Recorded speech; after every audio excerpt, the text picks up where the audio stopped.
ఇటువంటి సైనికులు ఈవేళ పడుతున్న యాతన ఏమిటో తెలుసా? వాళ్ళకి శిక్షణ ఇస్తారండి. 40 కేజీల బరువు భుజాల మీద మోస్తూ రోజుకి 20 కిలోమీటర్లు నడవాలండి. రోజు ఇచ్చే శిక్షణ, యుద్ధం ఉండని లేకపోని 40 కేజీల బరువు 20 కిలోమీటర్లు నడవాలి రోజుకి. ఇదంతా హిమాలయాల్లో. మన ఇక్కడ ఊరికే బ్రహ్మానంద రెడ్డి పార్కులో కాదు, అక్కడైతే ఎవడైనా నడుస్తాడు. స్టేడియంలోనూ పార్కుల్లోనూ నడవడం కాదు, ఫుట్పాత్ మీద మంచుగడ్డలు మంచుతో గజగజలు ఆడిపోయే చోట 40 కేజీలు బరువు మోస్తూ 20 కిలోమీటర్లు నడవాలండి రోజుకి. వాళ్ళ మీద నిఘా ఉంటుంది. మళ్ళీ నడుస్తున్నాడో లేదో చూడడానికి. వాడికి అంతకంటే శిక్ష ఉంటుంది గట్టిగా, ఇంకా ఎక్కువ, రాత్రి వరకు ఉండాలి వాడు. ఆ నివేదికలన్నీ ఇవ్వాలి. అటువంటి పద్ధతిలో ఉన్నారండి. అంతేకాదు, ఆశ్చర్యకరమైన విషయం, చాలా బాధ కలుగుతుంది చూస్తే, కాచిన టీ 2 సెకండ్లలో తాగకపోతే గడ్డగట్టేస్తుంది. ఇందాక ఆ సైనికుల వారు చెప్పారు, ఇందాక ఉమ్మేస్తే గడ్డగట్టేస్తుంది, ఏం చేయమంటాం? మరి అది గడ్డకట్టకుండానే పాకిస్తాన్ వాడి మీద మొహం మీద ఉమ్మేసే శక్తి మన సైనికులకు అందునుగాక. ఆ ఉమ్ము గడ్డ కట్టకుండానే పాకిస్తాన్ వాడు మొహం మీద వేసే శక్తి మన సైనికులకు కలుగునుగాక. అంతకంటే మనమేం ప్రార్థన చేస్తామండి? ఉమ్మేస్తే గడ్డ కట్టేయడం బతకగలమమ్మా? మన పిల్లలకు అందమైన విద్యలన్నీ నేర్పిస్తున్నామే, అందానికి కూడా బాగా శిక్షణ ఇస్తున్నామే. మన కరోనా వార్తల్లో నాకు తెలిసిన వార్త ఏమిటంటే, అన్ని వ్యాపారాలు దెబ్బతిన్నాయట. అదేమిటి, బాగున్న వ్యాపారం ఏదీ లేదా అన్న. ఒక్క వ్యాపారం బాగుందని వ్యాపారస్తులు చెప్పారు. కాస్మెటిక్స్ వ్యాపారం 3 పువ్వులు 6 కాయలుగా ఉందిటమ్మా. అంటే మనకు అన్నం అక్కర్లేదు, దేశం అక్కర్లేదు, అందం కావాలి. ఇంత కాంక్ష, ఈ అందం కోసం, ఆకలి కోసం ఉన్న కాంక్ష దేశం కోసం లేదే. మరి ఆ సైనికులు కూడా అందం కోసం, ఆకలి కోసమే పాటుపడి ఉంటే ఈ యుద్ధాలు ఇలా జరిగేవో, వాళ్ళు ఇలా గెలిచేవారా? ఆహారం వాళ్ళకి పంపిస్తే 5 నిమిషాల్లో గడ్డ కట్టేస్తుందండి.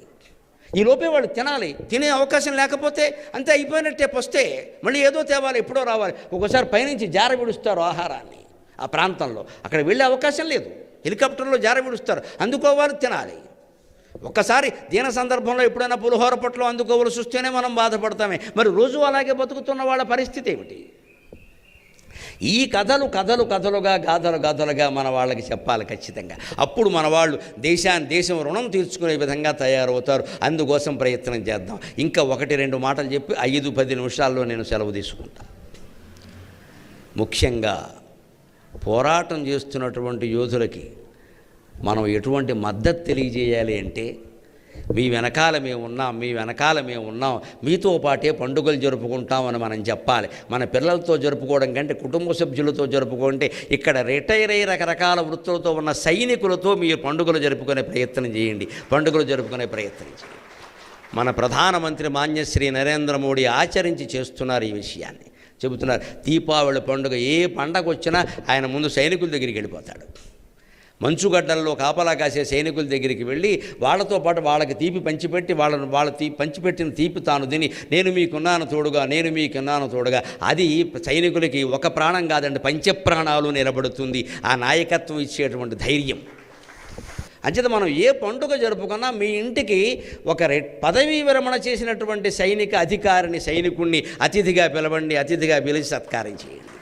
ఇది గొప్ప మాట. దయచేసి ఆచరించండి. దీపావళి పండుగ నాడు, దసరా పండుగ నాడు మీ ఇంటికి అల్లుడిని పిలిచినట్టే, మీ కోడళ్ళని తీసుకొచ్చినట్టే ఒక్కరిని పిలిచి మన కుటుంబ సభ్యులకు పరిచయం చేసి, ఈయన ఫలానా రెజిమెంట్లో పనిచేశారు, 30 ఏళ్ళు చేశారు, 40 ఏళ్ళు చేశారు, మన ఇంటి పక్కనే ఉంటారు అని ఆ దంపతులకు ఒక్క పంచే కండువా లేదా ప్యాంటు చొక్కా చీర పెట్టి సన్మానం చేస్తే పిల్లలు వెంటనే అడుగుతారు, అమ్మా ఎవరు వాళ్ళు సైన్యంలో పనిచేశారు. ఓహో, సైన్యంలో పనిచేయడం అంత గొప్ప అన్నమాట. ఇది పిల్లలకి నేర్పే విధానం.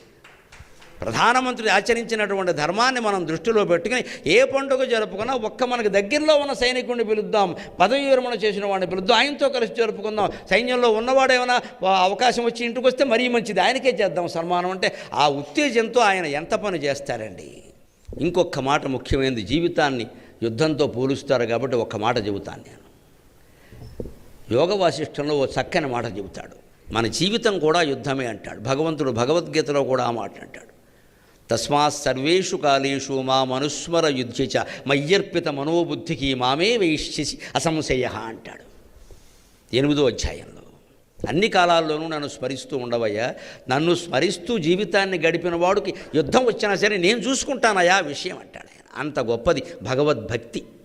దేశభక్తికి దైవభక్తిని జోడిస్తే దేశభక్తి దైవభక్తి రెండు కళ్ళుగా మనం బతకగలిగితే అటువంటి వాడికి జీవితంలో కష్టం రాదండి. అమ్మవారు చూసుకుంటుంది ఆ విషయం, మనకెందుకండి లేనిపోను గొడవ. మనకైతే ఒక చెయ్యమ్మ, కనకదుర్గ అమ్మవారికి 10 చేతులు 10 ఆయుధాలు. మన దగ్గర ఏమున్న ఆయుధాలు ఇక్కడ. జీవితాన్ని కూడా ఎదిరించాలంటే మనం ఎక్కడ ఓడిపోతామో తెలుసునామ్మా, మన లోపం మనం ఒప్పుకోం. ఏదైనా మనం సాధించామనుకోండి దానికి మనమే కారణం అనుకుని గర్విస్తాం. కానీ యోగ వాసిష్టం ఏం చెబుతుంది అంటే, ఊరికే ప్రతిదానికి పూర్వజన్మ కర్మ అనక అదంతా తీవ్రమైంది కాదయ్యా. అది ద్వౌ హుడా వివయుధ్యేతే పురుషార్థం సమాసమౌ ద్వౌ హుడా వివయుధ్యేతే పురుషార్థం సమాసమౌ ప్రాక్తనశ్చైహికశ్చేతి శామ్యత్యత్ర అల్పవీర్యవాన్. పురుష ప్రయత్నాన్ని సమర్థిస్తోంది 32,000 శ్లోకాల వేదాంత గ్రంథం యోగ వాసిష్టం. దైవానుగ్రహాన్ని సమర్థించడంలా పురుష ప్రయత్నాన్ని సమర్థిస్తోంది. దైవానుగ్రహం నీ ప్రయత్నం మీద ఆధారపడి ఉంది అని చెబుతోంది స్పష్టంగా. సైనికుల సభలో నేను చెప్పవలసిన మాటది. మనం కూడా సైనికులమే, జీవితంలో ప్రతిదానికి పోరాడుతున్నామమ్మా. ఈవేళ రైతులు పోరాడట్లేదా? రాష్ట్రంలో ఏం జరిగిపోతుందమ్మా? ప్రతిరోజు 3 ఆత్మహత్యలు అయిపోతున్నాయి, రోజుకు 3 ఆత్మహత్యలు అయిపోతున్నాయి. కళ్ళాల్లో ఉండే ధార్యం గోడౌన్లో పోశారు, రోడ్ల మీద పోశారు, ఎదురు చూస్తున్నారు. అనేక రకాల తగాదాలు, రాజకీయ వివాదాలు మిగులుతున్నాయి. వాళ్ళ ధాన్యం కొన్నవాళ్ళు లేడు ఇక్కడ. మరి వాళ్ళు చేస్తున్నది యుద్ధం కాదా? అది ఏమైనా సంబరమా, పెళ్ళా? ప్రాణాలు పోతున్నాయి. ఇప్పుడు పేపర్లో వస్తూ కూడా చూస్తే 3 రైతులు ఆత్మహత్యనిచ్చాడు, 3 ఫోటోలు వేసి. ఎలా ఆగాలి? జీవితం ఒక సంగ్రామం అయిపోతే. అందుకే ప్రతిదానికి కర్మ మీద ఆధారపడద్దు. నీకు అన్యాయం ఎవడు చేశాడో వాడిని ప్రశ్నించు. అప్పుడే ఖచ్చితంగా మంచి ప్రభుత్వాలు ఏర్పడతాయి, మంచి పాలన జరుగుతుంది ఖచ్చితంగా. ఇవాళ ప్రశ్నించడానికి కూడా భయమే. మనకెందుకు? దేశంలో కరోనా వ్యాధి కంటే పెద్దగా వ్యాపించిన వ్యాధి ఏమిటంటే 5 అక్షరాల వ్యాధి. మనకెందుకు? నిలబెట్టి ప్రశ్నించవలసిందే. ప్రజాసేవకులు, ప్రజానాయకుల్లో మాట్లాడితే ఎలాగా? ఏం చేసామని అడగాల్సిందే ఖచ్చితంగా. అప్పుడు వాడు అడగవలసిన వాడిని వాడు అడుగుతాడు. మనకు జరుగుతుంది ఖచ్చితంగా. అది అడగమనే చెబుతోంది వేదాంత గ్రంథం కూడా. ద్వౌ హుడా వివయుధ్యేతే పురుషార్థవు సమాసమో. పురుష ప్రయత్నం దైవానుగ్రహం అని 2 అంటున్నావు కదా.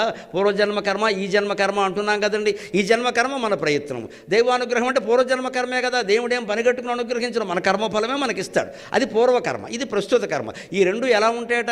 హుడా వివయుధ్యేతే. హుడా అంటే హైదరాబాద్ అర్బన్ డెవలప్మెంట్ అథారిటీ కాదు. సంస్కృతంలో హుడహ అంటే గొర్రె పొట్టే. హుడాహ అని ఉంటుందన్నమాట. గొర్రె పొట్టేళ్ళు యుద్ధం జరిగినప్పుడు చూడండి, కోడి పందాలు కాదు, 2 దెబ్బల్లో కోడి వెళ్ళిపోతుంది, పారిపోతుంది. పొట్టేలు అలా వెళ్ళదండి. దాని తలైనా పగలాలి, దీని తలైనా పగలాలి, అప్పుడే విడుతుందండి. పొట్టేలు పందాలు చూస్తే అర్థమవుతుంది. తల పగలాల్సిందే, వెళ్ళదండి అది. అలాగ హుడా వివయుధ్యేతే. నువ్వు చేసిన పూర్వజన్మ కర్మ, ప్రస్తుతం దాన్ని అధిగమించడానికి నువ్వు చేస్తున్న ప్రయత్నం, ఈ 2 కూడా పొట్టేళ్లలా దెబ్బలాడుకుంటాయ్యా. శామ్యతి అత్ర అల్పవీర్యవాన్. బలహీనమైంది వెనక్కి వెళ్ళిపోతుంది, బలవంతమైంది గెలుస్తుంది. అందుకని ఎంత దారిద్ర్యాన్నైనా సరే, ఎంత సంక్షోభాన్నైనా సరే, ఎటువంటి సమస్యనైనా సరే ఎదుర్కొందుకు మనస వాచ కర్మణ భగవంతుడు నమ్ముకుని నువ్వు ప్రయత్నం చేస్తే ఖచ్చితంగా ఆ ప్రయత్నం పూర్వజన్మ కర్మను సైతం పరిహారం చేసి గెలుస్తుంది. ఇది యోగ వాసిష్టం మీకు ప్రమాణపూర్వకంగా చెబుతున్న మాట. ప్రయత్నం చేయండి. చిన్నది రాగానే అక్కడికి వెళ్ళి రాహుకేతు దోషానికి పూజ చేయిద్దామా, లేకపోతే యజ్ఞమో యాగమో చేసేద్దామా, వాడు 2 లక్షలు కొట్టేస్తాడమ్మా, ఏ కర్మ తీరదు ఇక్కడ.